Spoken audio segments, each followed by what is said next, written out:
ऐका, गोड असणारी कृष्ण कथा श्रवण करतायत सर्वजण. कथा चालली कुठे? राधाकृष्ण नगरीमध्ये. पवित्र असणाऱ्या नैमिष नावाच्या अरण्यामध्ये सुत महाराज शौनकादिक ऋषींना सांगतात, ऋषीवर यांना ऐका, लवकर 10 मिनिटांमध्ये भगवंताला लहानाचं मोठं करायचंय आणि परीक्षित राजाच्या जीवनातले फक्त आता काही तास उरले, तर काही तास, काही दिवस नाही, काही तासच उरलेले आहेत. म्हणून सुत महाराज शौनकादिक ऋषींना सांगू लागले, हे ऋषीवर्यांनो ऐका, पवित्र गंगेच्या किनारी शुकदेवजी परीक्षित राजाला सांगू लागले, राजांना अक्रूर नावाच्या त्या भगवंताच्या भक्ताने काकांनी भगवान कृष्ण कन्या बलरामचे नंद बाबा आणि 3 गोपाळ असे एकूण 7 जणांना घेऊन मथुरा नगरीच्या जवळ येतात. मथुरा नगरीच्या जवळ आल्यानंतर अक्रूर काका म्हणतात, देवा, या ठिकाणी पुष्पवाटिका आहे, या पुष्पवाटिकेमध्ये आपण थांबूया. मी कंस राजाला सर्व माहिती देऊन येतो. पुष्पवाटिकेमध्ये रथ थांबवला आणि रथ थांबवल्याच्या नंतर रथामधून भगवंत बलरामचे 3 गोपाळ नंद बाबा खाली उतरतात. अक्रूर काका कंस राजाच्या जवळ जाऊन पूर्ण त्या ठिकाणी इत्यंभूत माहिती सांगतात की तुम्ही सांगितलेलं काम मी पूर्ण केले. अक्रूर काका सूचना देऊन परत येतात. कंस राजाने तयारी केली, कशाची? युद्धाची. आणि या युद्धामध्ये कपट करून मी त्या माझ्या शत्रूला मारीन, संकल्प केला मनामध्ये. अक्रूर काका परत येतात आणि भगवंत आता अनेकांना मारत मारत त्या ठिकाणी कंस राजाच्या त्या महालामध्ये जातात. सुरुवातीला नंद बाबाचं दर्शन घेतलं आमच्या भगवंताने. बलरामजीने दर्शन घेतलं. जात असताना एक धोबी मामा बघितले. त्या धोबी मामाच्या हातामध्ये सुंदर त्या ठिकाणी कंस राजाचे कपडे होते. ते भगवंत म्हणतात, हे सर्व असणारे कपडे आमच्या गोपाळांना द्या घालण्यासाठी, माझ्या मित्रांना द्या. धोबी मामा म्हणला, नाही, हे कंस राजाचे कपडे आहेत. भगवंताने एक असणारी भुक्की असणारी त्याच्या गालावरती मारली. सगळे कपडे त्या ठिकाणी इसकटून टाकले. 2-3 उड्या मारल्या त्याने आणि भगवंताच्या धामाला तो पोहोचला. गोपाळ कृष्ण भगवान की जय. धोबी मामाला मारलं. नंतर ते सगळे कपडे घेतले भगवंताने, गोपाळांना घालण्यासाठी दिले. गोपाळांना घालण्यासाठी दिल्याच्या नंतर ते काही व्यवस्थित येत नव्हते. शिंप्याकडे गेले. शिंप्याकडे व्यवस्थित करून घेतले. शिंप्याला आशीर्वाद दिला, सदैव तुझा बिझनेस चांगला चालेल. पुन्हा त्या ठिकाणी पुढे जात असताना एक माळी काका होते. माळी काकाच्या हातामध्ये सुंदर त्या ठिकाणी पुष्पमाला होत्या. भगवंताला जसं बघितलं, एवढी सुंदर सुकुमार मूर्ती या मथुरा नगरीमध्ये कशी आली. माळी काकाने पण त्या भगवंताच्या गळ्यामध्ये ती पुष्पमाला टाकली. त्याला पण दिव्य आशीर्वाद दिला. कुब्जा नावाची दासी त्या ठिकाणी पुढे हातामध्ये चंदनाची वाटी आहे. कंस राजाला त्या ठिकाणी दर दिवस ती लावायची. 3 ठिकाणी वापरली होती. भगवंत तिच्या जवळ गेले. मला ते चंदन लाव असं म्हटले. भगवंताला त्यांनी चंदन लावल्याबरोबर आमच्या भगवंताने त्याच्यावरती एवढी मोठी कृपा केली. 3 ठिकाणी वाकडी असणारी, एक पाय तिच्या पायावरती दिला, दुसरा एक हात तिच्या हनुवटीला त्या ठिकाणी लावलेला आहे. एका हातामध्ये दुसरा हात त्या ठिकाणी पकडला. 3 झटके त्या ठिकाणी दिले. बरोबर 3 ठिकाणी वाकडी असणारी सरळ झाली. सुंदर वृत्तीला परिधान केलं जातं. गोपाळ कृष्ण भगवान की जय. आता भगवंत त्या ठिकाणी धनुर्या त्या ठिकाणी आरंभलेला होता, त्या ठिकाणी जातात. तिथे गेल्याच्या नंतर ऐका, चाणूर आणि कुष्टी नावाचे 2 असणारे दैत्य समोर येतात. भगवंताला बघितलं, बलरामजीला बघितलं. त्या दोघांसोबत आमच्या भगवंताने युद्ध करण्यासाठी सुरुवात केली. चाणूर कुष्टिक यांच्या हातामध्ये गदा होती. गदेने प्रहार देण्यासाठी सुरुवात केला. आमच्या भगवंताने मागचा पुढचा विचार केला. दोघांना हातामध्ये पकडलं. जसं हातामध्ये पकडलं, एकमेकाला डोक्याला डोक्यात त्या ठिकाणी आदळल्याबरोबर दोघांचाही त्या ठिकाणी आमच्या भगवंताने उद्धार केला. गोपाळ कृष्ण भगवान की जय. एक कुलियापी नावाचा हत्ती होता. एवढा बलाढ्य होता. 1000 असणाऱ्या माणसाचं बळ त्या हत्तीमध्ये होतं. तो भगवंताच्या अंगावरती कंस राजाने पाठवला. जसं अंगावरती पाठवला त्याबरोबर आमच्या भगवंताने त्याच्या सोंडेला पकडलं, गर्र दिशी फिरवलं, काय दिशी खाली आदळलं. आदळल्याबरोबर तुकडे तुकडे झाले. त्याचा खूप मोठा एक असणारा दात आमच्या भगवंताने खांद्यावरती घेतला आणि त्या असणाऱ्या सभेमध्ये भगवंत फिरू लागले. काय सुंदर भगवंत दिसत होते. ऐका, जेवढे भगवंताचे भक्त होते ना त्यांना मदनाचा पुतळा दिसू लागला, राक्षसांना कंस राजाचा काळ दिसू लागला. ऐका, देवकी माता वसुदेवची राजमहालामधून बघत होते. आपलं बाळ त्या ठिकाणी आलेलं आहे, आमचा कन्हैया त्या ठिकाणी आत आलेला आहे, आमचा मुलगा त्यांना पुत्र रूपाने दिसू लागला. तेवढ्यामध्ये आमच्या भगवंताने कंस राजाच्या आसनापर्यंत भगवंत गेले. ऐका, तो असणारा दात फेकून दिला. भगवंताने अलगद उडी मारली. कंस राजाच्या जवळ त्या ठिकाणी कंसाच्या मांडीवरती जाऊन बसले भगवंत. जसे मांडीवरती जाऊन बसले तसे कंसाचे पूर्ण त्या ठिकाणी जो मुकुट होता तो मुकुट फेकून दिला. आमच्या भगवंताने एका हाताने पूर्ण असे केस पकडले. जसे केस पकडले कंस राजा म्हटला, सोड कृष्णा, सोड कृष्णा, सोड. असं म्हणत असताना भगवंत म्हटले, ऐक, मी कोणाला पकडत नाही. एखाद्याला जर पकडला तर त्याचा उद्धार केल्याशिवाय सोडत नाही. कंस राजाला सांगू लागले, मामा तुम्ही एकदा माझ्या आईचे केस, देवकी मातेचे केस असेच पकडले होते. केस पकडल्यावर काय त्रास होतो आनंद लक्षात आता. त्यावेळेस कंस राजा म्हणू लागला, लाला मला माफ कर, मला सोड, मला सोड. त्यावेळेस भगवंताने मागचा पुढचा विचार केला नाही. ऐका, त्या असणाऱ्या आसनावरून अलगद त्या ठिकाणी उचललं कंस राजाला आणि आसनावरून खाली उडी मारली. आणि खाली उडी मारल्याच्या नंतर एक बुक्की त्या कंस राजाच्या मुखावरती मारली आणि कंस राजाचा त्या ठिकाणी मृत्यू झाला. गोपाल कृष्ण भगवान की, गोपाल कृष्ण भगवान की. सुंदर त्या ठिकाणी कंस राजाचा मृत्यू झाला नाही तर त्याचा उद्धार झाला. आणि उद्धार झाल्याच्या नंतर त्या ठिकाणी नारळ फोडलं. कशामुळे की आता इथून पुढे प्रजेला त्रास देणारा या मथुरा नगरीमध्ये दुसरा तिसरा आता कोणीच राहिलेला नाही. कंस राजाचा जसा मृत्यू झाला त्याचा उद्धार झाल्याच्या नंतर शुकदेवजी परीक्षित राजाला सांगू लागले, राजन ऐका, नंतर भगवंत नंद बाबा असणारे ते गोपाळ देवकी आणि वसुदेवाच्या राजमहालामध्ये जातात. ऐका, 11 वर्ष 53 दिवस गोकुळामध्ये माझे भगवंत राहिले होते. किती दिवस? 11 वर्ष 53 दिवस. ज्या मातेने जन्म दिला, ज्या मातेने जन्म दिला त्या मातेला जन्म झाल्यापासून 11 वर्ष 53 दिवस भगवंत दिसले नाही, आपला मुलगा दिसला नाही. आणि नंतर तो भेटतोय. किती आनंद झाला असेल देवकी मातेला. हा, देवकी मातेला एवढा आनंद झाला, एवढा आनंद झाला. शुकदेवजी या ठिकाणी वर्णन करतात मातांनो की आमच्या असणाऱ्या देवकी मातेच्या स्थानातून दुधाच्या धारा येऊ लागल्या आणि प्रेम पाना आमच्या देवकी मातेने भगवंताला त्या ठिकाणी पाजलेला आहे. तेव्हा नंद बाबा आणि वसुदेवजी यांचं मिलन होते. बरं, खूप त्या ठिकाणी घड विषय आहे हा. नंद बाबाने त्या ठिकाणी वसुदेवजींना मिठी मारल्यानंतर वसुदेवजी म्हणतात की खूप खूप धन्यवाद आहे, किती तुमचे आभार मानायचे, खूप मोठे उपकार तुम्ही आमच्यावरती केले. या कंस राजाने बंदिशाळेमध्ये आम्हाला ठेवलं, माझ्या लालाचा जन्म झाला, तुमच्याकडे मी आणून दिला, 11 वर्ष 53 दिवस तुम्ही सांभाळलं. आता नंद बाबा रडू लागले. नंद बाबा म्हणतात आतापर्यंत सांभाळलं पण आता इथून पुढं ही वसुदेवजी देवकी आमच्याकडे देणार नाही त्या बाळांना. नंद बाबा काय गोखून रडू लागले. बरं म्हणतात नंद बाबा म्हणतात वसुदेवजी आम्ही तळ हाताच्या फुडाप्रमाणे सांभाळलं या लालाला. असं म्हणत असताना भगवंताच्या डोळ्यामध्ये टचकन पाणी आलं. भगवंत त्या ठिकाणी पळत जातात आणि नंद बाबाला घट्ट मिठी मारतात.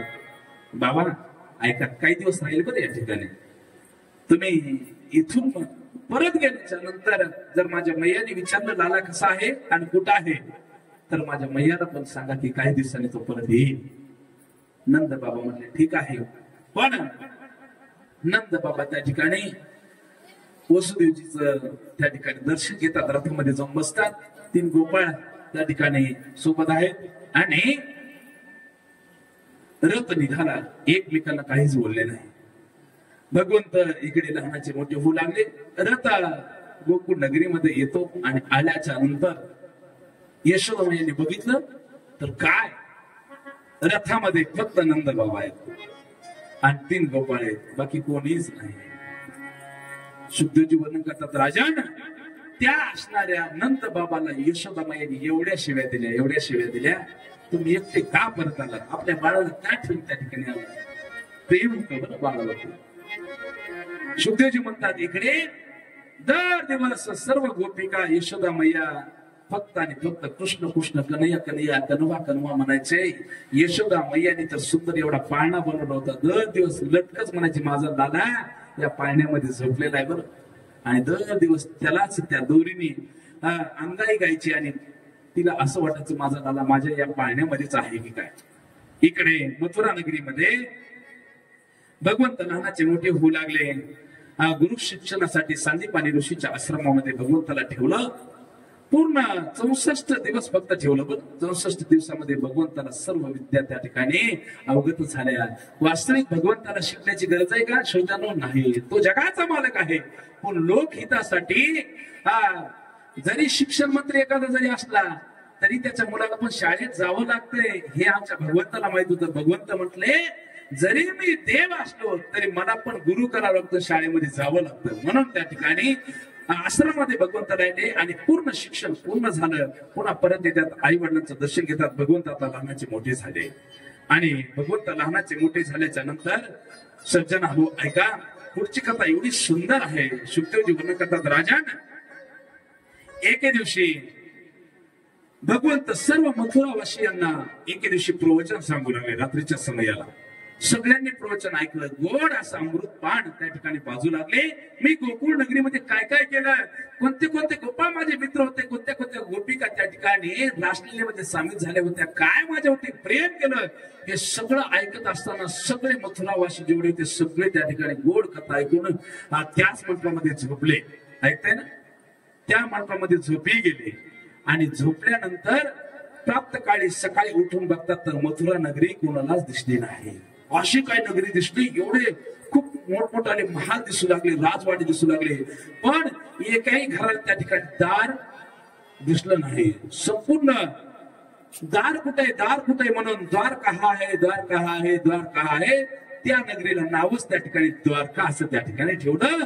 आणि त्या असणाऱ्या द्वारकेचा राजा आमचा कृष्ण कन्हैया झाला. गड्यांनो राजा किने झाला, गड्यांनो राजा किने झाला, कृष्ण सिंहासनी बैसला, कृष्ण सिंहासनी बैसला, कृष्ण सिंहासनी बैसला. गड्यांनो राजा किने गड्यांनो राजा किने झाला, सिंहासनी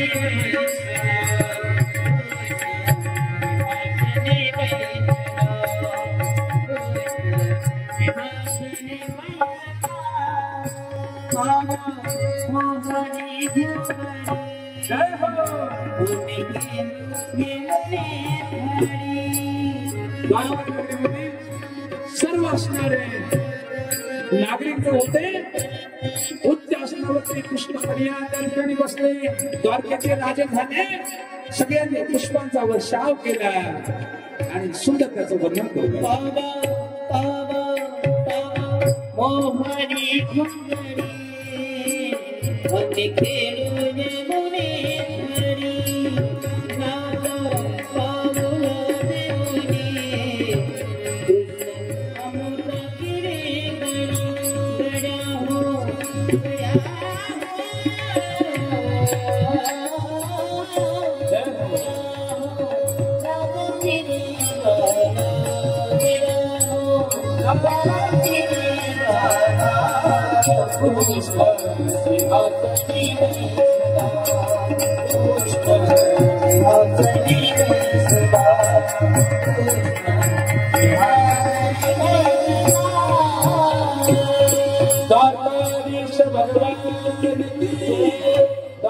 द्वारकाधीश भगवान की द्वारकेचा राजा कृष्ण कन्या झाला, रामाचे मोठे झाले.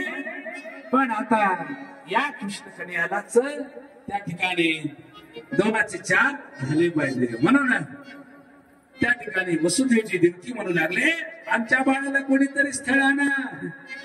आता तो त्या ठिकाणी मोठा झालाय. मग वेगवेगळ्या ठिकाणचं स्थळ येऊ लागलं. इकडे कौंडिण्यपुरामध्ये पण आमचे भीष्मक नावाचे राजे त्या ठिकाणी आपल्या मुलीसाठी स्थळ पाहतायत.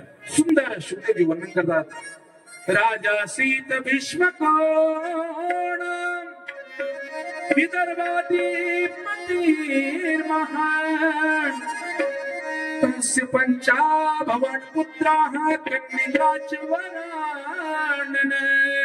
ऐका, विदर्भ देशाचा राजा भीष्मक आहे. त्याला 5 मुलं होते. 5 मुलं कोणते कोणते होते ऐका. एक पहिला नंबरचा रुक्मी, दुसरा रुक्मदातन, रुक्मबाहू, रुक्मकेशी आणि रुक्मबाली असे 5 पुत्र होते. 5 मुलं आणि त्यांना काही मुलगी नव्हती. लक्ष द्या. एक वेळेस त्या भीष्मक राजाने सरोवरामध्ये गेले आणि सरोवरामध्ये जाऊन सुंदर भगवंताची दिव्य आराधना केली. भागवत शास्त्रामध्ये आलेली कथा आहे दशम स्कंदामध्ये. ऐका, दिव्य अशी प्रार्थना केली, भगवंत प्रगट झाले आणि भगवंत प्रसन्न झाल्याच्या नंतर म्हणतात, काहीच्या भीष्मक राजाला सांगितलं. भीष्मक राजा म्हणतात की मला 5 मुलं आहेत, पण मला असं वाटतं की एखादी मुलगी त्या ठिकाणी माझ्या सुंदर या कुळामध्ये त्या ठिकाणी जन्माला यावी. पण देवा, त्या मुलीच्या असणाऱ्या रूपाने तुम्हीच त्या ठिकाणी माझ्या पोटी जन्माला यायचे. ठीक आहे. नंतर भगवंत निघून जातात. दिव्य अशी तपश्चर्या सुरू केली. कोणी? भीष्मक राजाने. त्या सरोवरामध्ये सुंदर एक कमळ त्याच्या हाताला लागलं आणि त्या कमळामध्ये सुंदर 6 महिन्याची सुंदर एक बालिका बघितली. साक्षात भगवंताचा अंश होती. त्या असणाऱ्या बालिकेला बघितल्यानंतर खूप आनंद झाला आणि आनंद झाल्याच्या नंतर ते बाळ घेऊन भीष्मक राजा घरी आले आणि घरी आल्यानंतर माझीच कन्या म्हणून तिची त्या ठिकाणी सांभाळ केला. सांभाळ करत असताना ती लहानाची मोठी झाली. तिचं नाव रुक्मिणी असं ठेवलं आणि रुक्मिणी असं नाव ठेवल्याच्या नंतर उपवर झाली. आता हिला स्थळ पाहू लागले. एके दिवशी सहज भीष्मक राजा म्हणले, अगं रुक्मिणी, तुझं लग्न करायचं आहे. बापाला चिंता असते बरं का मुलीच्या लग्नाची. आणि प्रत्येक बापाला वाटत असतं की माझ्या मुलीला चांगल्या कुळामध्ये आणि चांगल्या कुटुंबामध्ये त्या ठिकाणी द्यावं. प्रत्येक बापाची इच्छा असते. आणि तसे भीष्मक राजाला वाटलं माझी पण मुलगी चांगल्या घरामध्ये त्या ठिकाणी द्यायची. खूप प्रयत्न. मुलीचा बाप मुलगी त्या ठिकाणी लग्नाच्या वयामध्ये आल्यानंतर लाखो माणसाच्या पाय पडतो बरं का मातो. प्रत्येकाला मुली सगळ्यांना माहिती आहे बरं. आणि प्रत्येक जण काय करतात की प्रत्येकाला म्हणत असतात, प्रत्येक बाप म्हणत असतो माझ्या मुलीला चांगलं स्थळ आणा, माझ्या मुलीला चांगलं स्थळ आणा. किती अभिमानी गर्विष्ठ बाप असला ना पैशावाला मुळे सर, तरी पण तो काय करतो, मुलगी लग्नाच्या वयात आल्याच्या नंतर मुलीच्या स्थळासाठी सगळा अभिमान विसरून जातो, सर्व गर्व विसरून जातो. आणि बाप मातांना 2 वेळेसच रडतो बरं का. 2 वेळेस असा रडतो बाप, असा रडतो ना त्याच्या जीवनामध्ये. तो म्हणतो मरतानी बाप एवढं दुःख करत नाही, पण 2 वेळेस एवढा रडतो. पहिल्यांदा रडतो तळ हाताच्या खोडाप्रमाणे सांभाळलेल्या मुलीला ज्यावेळेस दुसऱ्याच्या स्वाधीन ज्यावेळेस बाप करतो ना, दगडासारखा जरी बाप असला ना मानतो त्यावेळेस उपसा उपशी त्या हंबरडून फोडतो बाप.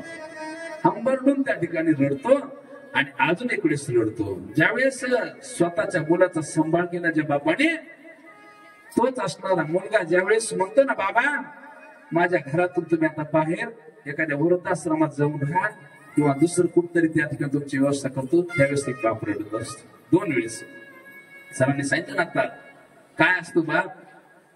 बाप म्हणजे त्या ठिकाणी ज्या घरात बाप आहे जिवंत त्या घरामध्ये कोणाचीच त्या ठिकाणी बोट करण्याची हिंमत होत नाही बरं का.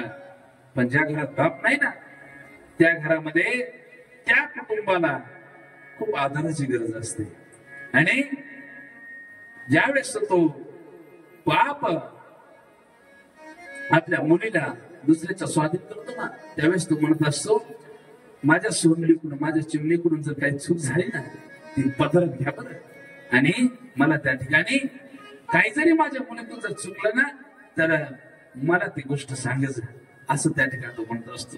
विचारलं विश्वक राजाने की माझ्या विश्वक राजा म्हणतात, रुक्मिणी तुझं लग्न करायचंय, कसं कुळ पाहिजे तुला सांग. ऐका रुक्मिणीचं किती गोड होतं. रुक्मिणी म्हणते, पिताश्री मला असं वाटतं द्वारकेचा जो राजा आहे ना, लक्ष द्या, द्वारकेचा जो राजा आहे कृष्ण कन्हैया, त्याच्यासोबत माझं लग्न झालं. एवढा आनंद वाटला कोणाला, त्या असणाऱ्या विश्वक राजाला. काय माझ्या मुलीची योग्य निवड आहे की द्वारकेचा राजा कृष्ण कन्हैया त्या ठिकाणी पती बनण्यासाठी प्रयत्न दिसतात. ठीक आहे, तुझी इच्छा पूर्ण होईल, मला पण तेच वाटतंय. तेवढ्यामध्ये मोठा असणारा रुक्मी त्या ठिकाणी आला. तो म्हणतो, ऐका बाबा, माझ्या बहिणीचं म्हणजे तुमच्या मुलीचा लग्न सोहळा त्या द्वारकेच्या राजासोबत करायचा नाही. हिचा असणार लग्न माझा मित्र आहे शिशुपाल, त्या शिशुपालासोबत लग्न सोहळा ठरवायचा आहे आणि लगेच साखरपुडा करायचा. उद्याच 2 दिवसात लग्नाची तयारी करायची. सगळं माहीत झालं. आता रुक्मिणी माता चिंतित राहिली, काय करावं समजे ना. तेव्हा त्या राजवाड्यामध्ये, विश्वक राजाच्या राजवाड्यामध्ये, कौंडिण्यपुरामध्ये एका खोलीमध्ये जाऊन ती रडू लागली. पण तिची जी असणारे भावजे म्हणता का ननंद म्हणता तुम्ही, भावाची बायको, तिला कोण काय म्हणतात, भावाच्या बायकोला भावजाई, बरोबर आहे का, बरोबर ना. तुम्ही सांगा, मला ते नाते कळत नाही. आम्हाला फक्त ताई नाही एवढंच कळत, याच्या पुढे नाही नातं कळत. त्याच्यामुळं तिची भावजाईच लागते ना. त्या भावजाईने बघितलं, त्या भावजाईची आता ही कोण, ननंद ना. हा, माझी ननंद, बरोबर आहे का, माझी ननंद का रडते. म्हणून ती भावजाई येऊन बघते, टप टप रुक्मिणीच्या डोळ्यामध्ये अश्रू होते. काय झालं, अहो मला वाटतं की द्वारकेचा राजा, त्यावेळेस इकडे लक्ष द्या सगळ्यांनी, ती असणाऱ्या रुक्मिणीच्या जवळ येते आणि रुक्मिणीच्या जवळ येऊन म्हणते, काय झालं रडायला. काय नाही, माझं लग्न माझ्या भावाने म्हणजे तुमच्या पतीने शिशुपालासोबत करायचं ठरवलंय, पण माझी अशी इच्छा आहे की माझं लग्न त्या द्वारकेच्या राजासोबत कृष्ण कन्हैया सोबत त्या ठिकाणी व्हावं. तेव्हा सोपय म्हणे, सुंदर एक पत्र त्या ठिकाणी लिहिलं आणि सांगितलं, तुम्ही काय करा, हे असणारं पत्र सुदेव नावाच्या ब्राह्मणाकडे द्या आणि त्या सुदेव नावाच्या ब्राह्मणाला सांगा द्वारका नगरीमध्ये जा आणि भगवंताच्या हातामध्ये ते पत्र दिल्यानंतर भगवंत वाचतील, भगवंत येतील आणि तुमचा स्वीकार करतील. काय सुंदर युक्ती सांगितली. असे नाते असावेत, नाहीतर आताच्या नात्याचं सांगायची गरज नाही तुम्हाला. तेव्हा सुंदर रुक्मिणीने पत्र लिहिलेलं आहे. काय पत्र होतं महाराज, सुरुवात केली, कृष्ण कन्हैयाला माझा साष्टांग प्रणिपात आहे. बिनती सुनिए नाथ हमारे, बिनती सुनिए नाथ हमारे, बिनती सुनिए नाथ हमारे, रुद्रेश्वर हरि रुद्र बिहारी, रुद्रेश्वर हरि रुद्र बिहारी, रुद्र बिहारी, बिनती सुनिए नाथ हमारे, बिनती सुनिए नाथ हमारे. माझी विनंती आहे, देवा तुमची लहानपणापासून मी सेवा केली आणि या ठिकाणी मनोमय अशी माझी इच्छा झालेली आहे. नारदजींच्या मुखामधून तुमचं चरित्र मी ऐकलं. तुम्ही या ठिकाणी यावं आणि माझा स्वीकार करावा. माझं लग्न शिशुपाला सोबत करण्याचं ठरवलंय कोणी, माझ्या भावाने, पण मला ते मान्य नाही. तुम्ही त्या ठिकाणी या ठिकाणी यावं आणि माझा स्वीकार करावा. त्याच्यासाठी तुम्ही कसं यायचं याची पण युक्ती लिहिली बरं का त्या पत्रामध्ये. आदल्या दिवशी अंबिका देवीचं पूजन करण्यासाठी नववधू एकटीच जाते. म्हणजे जी त्या ठिकाणी नवरी होणार आहे ना ती एकटीच हळदीच्या दिवशी रात्री जाणार आणि अंबिका देवीचं पूजन एकटीच करण्यासाठी जाते. त्यावेळेस मी गेल्याच्या नंतर तुम्ही यायचं, तिथूनच मला उचलायचं आणि मला घेऊन द्वारका नगरीला निघून जायचं. एवढं सांगितल्याच्या नंतर जर तुम्ही नाही आलात तर कृष्ण कृष्ण म्हणून मी त्या ठिकाणी त्याच ठिकाणी प्राण देऊन टाकेल तुमची रुक्मिणी. पत्र संपलं. सुंदर 7 श्लोकामध्ये पत्र लिहिलं आणि सुदेव नावाच्या ब्राह्मणाच्या हातामध्ये दिलं. सुदेव नावाचे ब्राह्मण द्वारका नगरीला जातात. लक्ष द्या.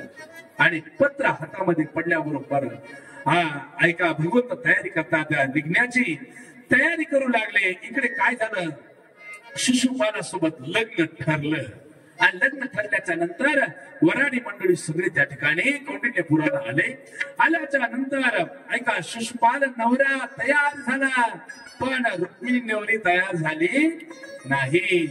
रुक्मिणी मातेला विचारलं सख्यांनी, जेवढ्या मैत्रिणी होत्या, चल आता तयारी करायची, लग्न सोहळा जवळ आलेला आहे. त्यावेळेस ती म्हणते शिशुपाल नवरा मी नवरी, भगवान कृष्ण नवरा मी नवरी. कळलं ना? भगवान द्वारकाधीश नवरा मी नवरी आणि शिशुपाल नवरा मी नवरी. शिशुपालचा नवरा माझ्या समोर आला तर मी त्याला वरणार नाही. द्वारकाधीश कृष्ण कन्या जर माझ्या समोर आले तर मी आनंदाने त्यांच्या गळ्यात माळ घालीन आणि मी त्यांची नवरी होईल. गोपाल कृष्ण भगवान की जय. अक्षता वाटप करून घ्या. आणि भगवंताचा रथ येऊ लागला. इकडे शिशुपाल सज्ज झाला. शिशुपालाला माहित झालं की या ठिकाणी काहीतरी विघ्न येणार आहे. रुक्मी नावाच्या त्या रुक्मिणीच्या भावाने सर्व शिशुपाला इति वृत्तांत सांगितला होता. त्यावेळेस सुंदर तयारी सुरू झाली आणि तयारी सुरू झाल्याच्या नंतर शिशुपाल त्या ठिकाणी सज्ज झालेला आहे. इकडे सगळ्या सख्या म्हटल्या सुंदर मेहंदी हातावरती काढायची आहे. मी काल सांगितलं होतं मेहंदी काढून या. आल्यात ना काढून? वा वा वा. सर्वांनी हातावरती मेहंदी काढून आला. भगवंताचं लग्न आहे, थाट मात्र तेवढा झालाच पाहिजे. नंतर सगळ्या सख्या जवळ आल्या आणि सुंदर त्या ठिकाणी रुक्मिणी मातेच्या हातावरती मेहंदी काढू लागल्या. आणि मेहंदी काढत असताना काय म्हणतात ऐका.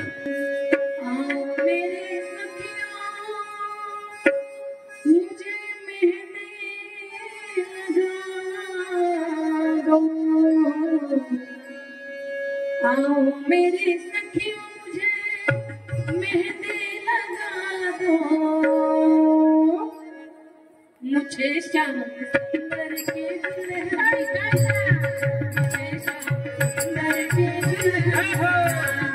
मुझे श्याम सुंदर के दुल्हन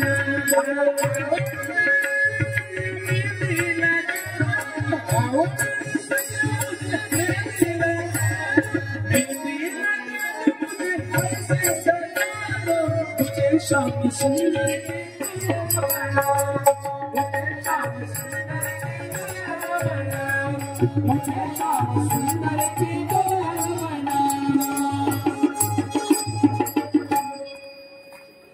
आओ मेरी सखिया मुझे मेहंदी लगा दो, मेहंदी लगा दो मुझे ऐसे सजा दो, मुझे शाम सुंदर त्या ठिकाणी हातावरती मेहंदी काढली. आणि मेहंदी काढल्याबरोबर काय झालं ऐका. भगवंताचा रथ त्या ठिकाणी कौंडिन्यपुराच्या जवळ येतोय. आल्याबरोबर ऐका शिशुपालाचे अनेक सेवक त्या ठिकाणी होते. शिशुपालाचे सेवक त्या ठिकाणी सावध झाले. भगवंताचा रथ बघितला. इकडे रुक्मिणी असणारी सुंदर पूजेचं ताट हातामध्ये घेतलेलं आहे. अंबिका देवीचं पूजन करण्यासाठी एकटीच त्या ठिकाणी मध्ये गेली. वाट बघत होती कधी येतील माझे द्वारकाधीश भगवंत कधी येतील. पत्र त्यांच्या हातामध्ये पोहोचलंय की नाही वाट बघत होती रुक्मिणी माता. भगवंताचा रथ जसा जवळ आला ऐका भगवंताचं रूप एवढं सुंदर होतं. ऐका भगवंत नवरदेव बनून आले होते. काय ते तर देव आहेत पण आज नवरदेव झाले आणि एवढे सुद्धा दिसू लागले. शिशुपालाचे जेवढं सैन्य होतं ना भगवंताचं रूप बघितल्याबरोबर प्रत्येकाच्या हृदयामध्ये सगळ्यांना कृष्ण आणि कृष्णच दिसू लागला. द्वारकाधीश भगवंत दिसू लागले. सगळ्यांच्या हातामधले शस्त्र सगळे खाली पडले आणि खाली पडल्याच्या नंतर आता ऐका भगवंताचा रथ अलगद मध्ये गेला. मध्ये गेल्याबरोबर ऐका अंबिका देवीचं जे मंदिर होतं त्या देवीच्या मंदिराच्या जवळ रथ गेला. भगवंत रथातून खाली उतरले. जसे भगवंत रथातून खाली उतरले रुक्मिणीने बघितलं बास माझे प्राणनाथ आले. हात पकडला भगवंताने हाताला धरलं रथामध्ये बसवलं आणि रथ निघाला. तेवढ्यामध्ये शिशुपालाला माहीत झालं. शिशुपाल म्हणतो आक्रमण. सगळेजण सावध झाले. पण ऐका भगवंताने एवढी त्या ठिकाणी माया टाकली सगळे सैन्य शांत झाले लागले. शिशुपालासोबत भगवंताचा युद्ध त्या ठिकाणी सुरू झालं आणि युद्ध सुरू झाल्याच्या नंतर शिशुपालाला त्या युद्धामध्ये हरवल्याच्या नंतर पराभव केलेला रुक्मिणीच्या भावाला सहन झालं नाही. रुक्मी नावाचा भाऊ पळत जातो भगवंताला मारण्यासाठी. भगवंताने सुदर्शन नावाचं चक्र काढलं. आता याला मी जिवंत सोडत नाही. त्यावेळेस रुक्मिणीने हात पकडला आणि रुक्मिणी म्हणते थांबा तो माझा भाऊ त्याला तुम्ही मारू नका. त्याला तुमचा अधिकार समजला नाही. त्यावेळेस त्याला जीवदान दिलं आणि नंतर तो पण सज्ज झाला. थाटामाटामध्ये त्या ठिकाणी लग्न सोहळा आता संपन्न होऊ लागला. अजून थोडीशी जागा द्यायची. या लग्न सोहळ्यासाठी अनेक अतिथीगण त्या ठिकाणी आले. अनेक पाहुणे मंडळी त्या ठिकाणी आले. वधूवरांना त्या ठिकाणी आशीर्वाद देण्यासाठी अनेक ऋषी मुनी त्या ठिकाणी आलेले आहेत. वधूवरांना आशीर्वाद देण्यासाठी त्या ठिकाणी आमचे त्या ठिकाणी साळुंके महाराज या ठिकाणी आलेले आहेत. पत्रकार आहेत त्यांनाही धन्यवाद. आता लग्नाची तयारी सुरू झाली. मंगलमयी भक्ती वाजू लागली आणि लग्न सोहळ्यासाठी कोण कोण आला आहे का? लग्न सोहळ्यासाठी आमचे गोरे साहेब बी आले. ते म्हटले चला राधाकृष्ण नगरीमध्ये खांडे महाराजची कथा आहे आणि लग्न सोहळ्यासाठी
वंदे व्रत पंकजे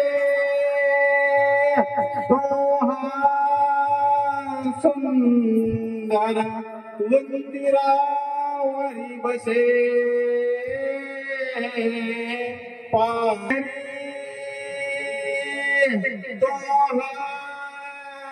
नामल ग्रामीचा गणपती दीना यमुना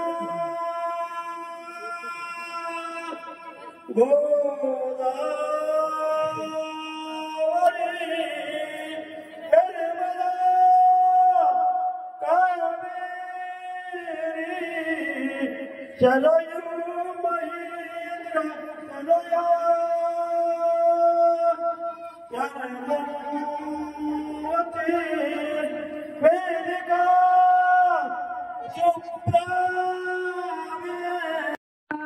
वरामी देवी आता विचार श्रीकृष्ण त्यासे समाकुमने रूपा पुत्र वडील दयासे कुसले भारी जती शोभत साठी तुझ्या लाडू पाला परजा जमती जाऊया का तुझ्या